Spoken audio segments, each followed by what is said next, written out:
నమస్కారం. ఈటీవీ 360కి స్వాగతం. ముందుగా ప్రధానాంశాలు. భూ బకాసురుల శిక్షకు ముహూర్తం దగ్గర పడిందన్న మంత్రి పొంగులేటి. ఫోరెన్సిక్ ఆడిట్పై వారం రోజుల్లో ఉత్తర్వులు ఇస్తామని వెల్లడి. కాళేశ్వరం బాధ్యులను వదిలేది లేదన్న పొంగులేటి. నివేదిక వచ్చాక కఠిన చర్యలు ఉంటాయని హెచ్చరిక.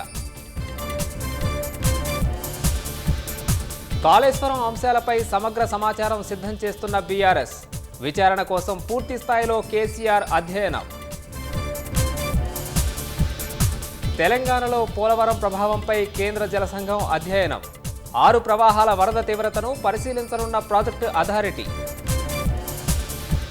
హైదరాబాద్ చింతల్లో పెట్టుబడుల పేరుతో 1500 మందికి కుచ్చుటోపి. 100 కోట్ల మేర మోసం జరిగిందని బాధితుల ఫిర్యాదు. నేడే miss world grand finale. Title కోసం 40 మంది పోటీ. హైదరాబాద్ హైటెక్స్లో ఘనంగా ఏర్పాట్లు.